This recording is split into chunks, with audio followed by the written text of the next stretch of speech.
She left me for her boss, but what I discovered afterward turned my world upside down.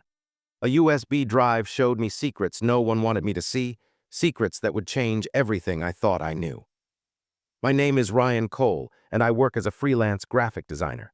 Most of my days are spent in front of a screen, creating logos, layouts, and brand guides for clients I'll probably never meet. It's not glamorous, but it pays the bills. And until a few months ago, I thought I had everything I needed. Quiet work, a small apartment in the city, and Mia. Mia and I had been together for 4 years. She worked in corporate HR, always well-dressed, sharp, and on time. I used to joke that she balanced out my chaos. Where I was scattered and spontaneous, she was focused, driven. It worked. At least I thought it did. The night she left started like any other. I just wrapped up a project and was making dinner, frozen pizza, nothing fancy. She came home late, said she had to stay back at the office. Her voice was tight and she wouldn't meet my eyes. Something felt off, but I didn't want to push her. We all have bad days, right? Then, as I was pouring her a glass of wine, she spoke the words that would split my world in two. "I can't do this anymore, Ryan." I froze, my heart started beating faster, but my mind couldn't keep up. I asked what she meant, already dreading the answer. She took a deep breath and said it. She was leaving me. Worse, she had been seeing someone else, her boss. My stomach turned. I asked if it was a mistake, a one-time thing. She shook her head. "It's been going on for a while," she admitted. "I didn't know how to tell you." I think a part of me left with her that night. She packed 2 bags and walked out the door like she was going on a weekend trip. No drama, no yelling, just silence and the sound of the door clicking shut behind her. I stood there holding that glass of wine for what felt like hours. Everything around me looked the same walls, same couch, same photos of us on the shelf, but nothing felt real anymore. I kept waiting to wake up. But I didn't. She was gone, and I was alone. That was the night everything started to unravel. The first few days after Mia left were a blur. I don't remember much, just a constant, heavy silence filling every room. Her coffee mug still sat by the sink. Her slippers were still by the bed. I couldn't bring myself to move anything. Maybe part of me thought she might come back for them, for me. I stopped opening the curtains. Sunlight felt too bright, too cheerful. I slept on the couch not because the bed was too big without her, but because it still smelled like her, and that hurt worse than anything. I told myself I was fine. I was. Work started to pile up. Clients emailed asking about updates. I gave half-hearted replies, pushing deadlines with vague excuses. I couldn't focus. My mind kept drifting back to her. Was she laughing with him now, sleeping in his apartment, telling him the same things she once told me? I didn't want to know, but my imagination was cruel. Friends tried to check in. My best friend, Nate, called almost every day. I let it ring. He finally showed up one night with beer and sympathy, but I barely said a word. He sat beside me on the couch, watching me scroll through old photos on my phone. He didn't push, just sat there, and that helped in a small, quiet way. After he left, I opened a blank document on my laptop. I didn't plan to write anything deep. I just needed somewhere to pour the mess in my head. What came out was raw, ugly, and real. I wrote about the moment she left, the silence that followed, the anger I didn't know I had. I wrote until the words blurred from tears I hadn't even realized were falling. That became my routine. Wake up late, avoid calls, eat whatever I could find, and then write. It didn't fix anything, but it made the pain feel less tangled. Like putting pieces of a broken puzzle on the table, even if I didn't know how to put them back together. I wasn't healing, not yet, but I was surviving barely, and somehow that felt like the only victory I could claim. Still, something kept nagging at me, whispers in the back of my mind. A question I hadn't dared ask until now. Had this really come out of nowhere, or had I just refused to see the signs? It had been almost 3 weeks since Mia walked out, but in my mind it still felt like yesterday. Grief has no respect for time. It drags you through memories whether you're ready or not. I tried to stay quiet, to disappear from the world, but the world has a strange way of pulling you back in when you least expect it. It started with a message from one of Mia's coworkers, Clara. We weren't close, but we'd spoken a few times at company parties. She messaged me late one night, just a simple line. "I'm sorry about everything. You didn't deserve that." I stared at the screen for a long time before typing back. "Did you know?" She hesitated before replying. "We all did.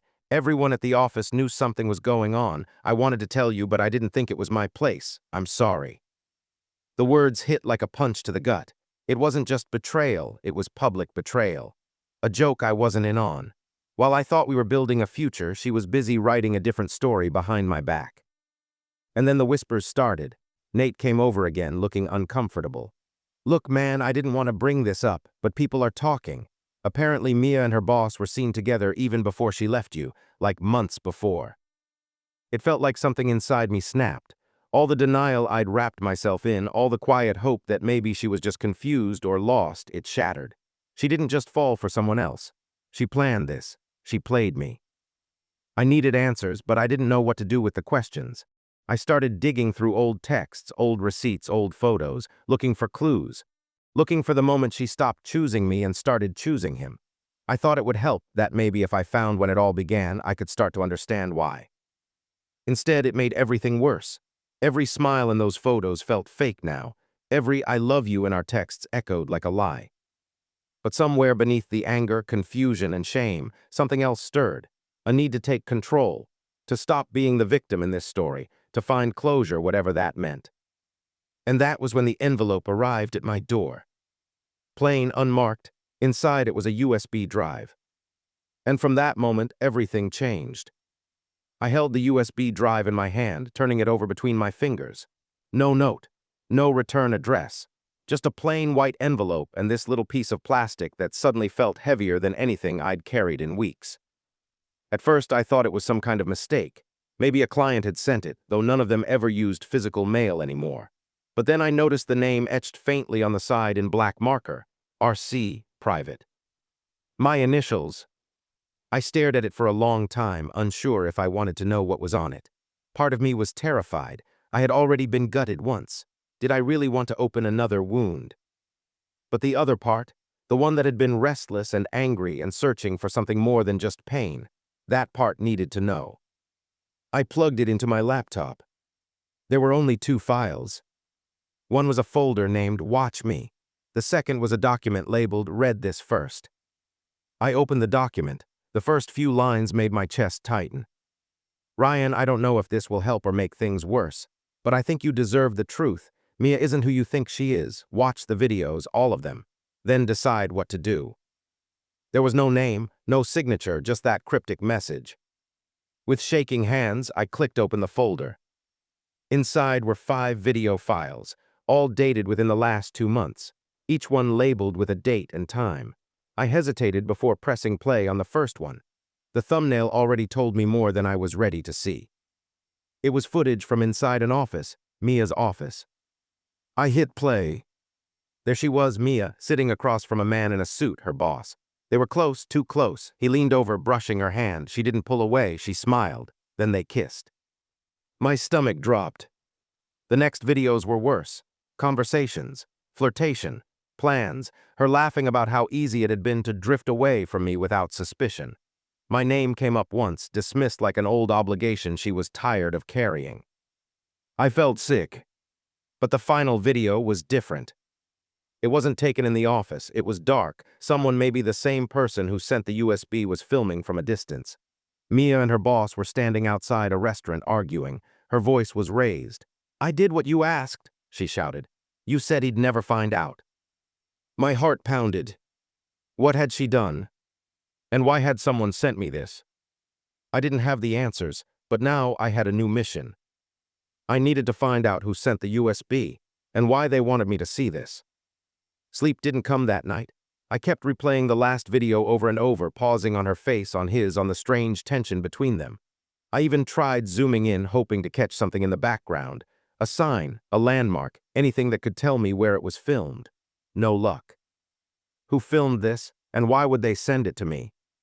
I couldn't let it go, not now, not after seeing proof that something darker was hiding behind Mia's betrayal.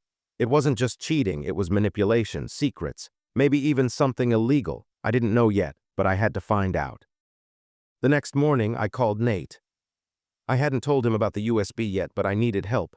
"You remember Clara?" I asked. "Mia's coworker." "Yeah," he said cautiously, "the one who messaged you. She might know something, or someone who does." He agreed to come with me. Clara worked at the same firm as Mia, though in a different department. We met her at a small cafe near her office. She looked nervous, like just being seen with me might get her in trouble. I'm not trying to cause drama, I told her. But someone sent me something, videos of Mia and her boss, things I wasn't supposed to see.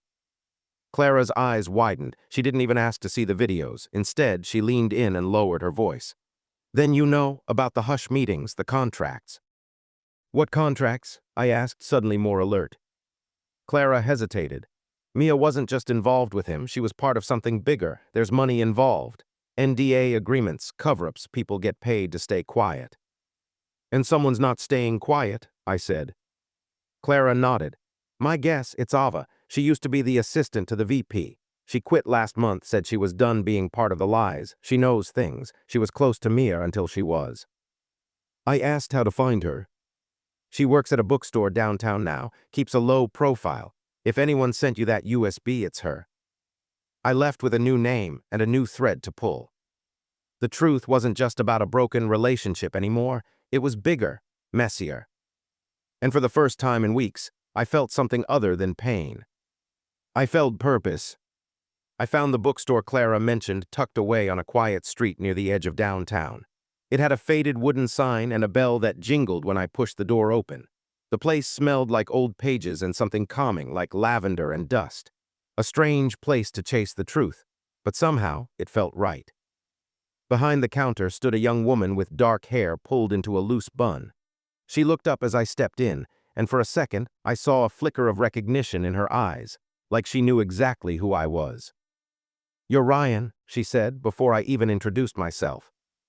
I nodded, Avas. She hesitated, then gestured for me to follow her. We walked to the back of the shop, through a narrow hallway and into a tiny break room. She closed the door behind us. I wasn't sure if you'd come, she said, sitting across from me, but I hoped you would. You sent the USB, I said quietly. Yes. Why? She took a deep breath. Because you deserved to know the truth, and because I couldn't keep watching it happen. I leaned in, trying to keep my voice steady. What exactly was happening? She looked down, fidgeting with a ring on her finger. Mia and Darren, her boss, they weren't just having an affair. They were involved in something shady. Darren's been using company resources to fund side deals, money laundering, fraud, and Mia, she helped him cover it up. The words were hard to process, so she left me for that. Ava nodded. She thought she was trading up, power, money, control, but then it got messy. She got scared. Darren's not just manipulative, he's dangerous. She wanted out, but she was in too deep. Then why did she throw me away? I asked, my voice cracking. She didn't think you'd understand. She thought you were too good for all of it. So she pushed you away to protect you and to protect herself. That doesn't excuse anything, but I thought, maybe if you saw the truth, it would help you stop blaming yourself. I sat there in silence. My chest felt hollow, like something had been scooped out. I wanted to hate Mia. I wanted to hate Ava for not telling me sooner. But more than anything, I just felt tired. What do I do now? I asked. Ava looked at me, her voice calm but firm. You finish what she was too afraid to. You bring Darren down. I left the bookstore with shaking hands, but a burning resolve. I was done being the one left behind. By the time I got home, I wasn't thinking like someone who'd been left. I was thinking like someone who'd just been handed the final puzzle piece. All the confusion, the late nights questioning myself, the anger, I channeled it into one thought. They chose to play dirty, now it's my turn. I sat at my desk and opened the USB drive again. I rewatched every video, this time with a new eye, not just as a heartbroken ex, but as someone preparing for war. I took notes, paused at every name mentioned, every document that flashed across the screen, every whispered threat I had missed the first time. The deeper I went, the more it all started to make sense. The timeline, the cover-ups, even the sudden changes in Mia's behavior before she left, it all fit. And as much as I didn't want to believe it, she had tried to protect me in her own broken way. But that protection cost me everything, my trust, my self-respect, my peace. And now it was time to get it all back. I called Ava. I'm in, I said, but I can't do this alone. I didn't expect you to, she replied. Over the next few days, we met in quiet cafes and late-night phone calls. Ava had access to emails, passwords, and backup files from her time at the company. She'd been quietly collecting evidence ever since she left, hoping someone brave enough would finally do something with it. That someone, somehow, had become me. We built a timeline, created backups, found a contact at a local investigative news outlet Ava trusted. But we needed more than documents, we needed leverage, something that couldn't be denied or buried. That's when Nate stepped in. "I know a guy in it," he said. "He used to work with me before he started freelancing for corporate firms. He might be able to pull private server logs, calls, messages, deleted files." It was risky, illegal probably, but we weren't doing this for revenge anymore. We were doing it to expose a man who had buried people with secrets for years, and to finally set the record straight. As the plan started coming together, I could feel something shift in me. For the first time since Mia walked out that door, I wasn't drowning in questions anymore. I was standing in the middle of the fire, and I was ready to fight. We had everything lined up. The evidence was solid, the contacts ready, and the plan clear, but nothing could prepare me for what came next. The day we handed over the files to the investigative journalist, I felt a mix of relief and dread. Relief because finally, the truth was going to surface. Dread because I knew Darren wouldn't go down without a fight. Within hours, the story was live. The newsroom exploded. The company was forced to issue a statement, but it was weak, defensive. Darren disappeared from the office, and rumors flew about internal investigations and legal battles. But it wasn't just the public fallout that shook me. It was the personal consequences. Mia called me the night the story broke. Her voice was trembling, raw with guilt and fear. "Ryan, please, I didn't want you to find out like this. I never wanted to hurt you." I listened, my heart aching but my mind clear. "You made your choices," I said softly, "but you didn't tell me everything. You left me in the dark." She apologized again, but the damage was done. I realized that no amount of truth or forgiveness could fix what had been broken so long ago. Meanwhile, Ava and I stayed cautious. We knew Darren's reach was wide, and there were threats, emails, strange people lurking near Ava's place, subtle warnings to back off. It was scary, but we weren't backing down. For the first time, I saw a strength in myself I never knew existed. This wasn't just about Mia anymore. It was about standing up to the lies and corruption that had poisoned everything around me. And even though the pain hadn't vanished, it had changed shape, from a weight that crushed me to a fire that pushed me forward.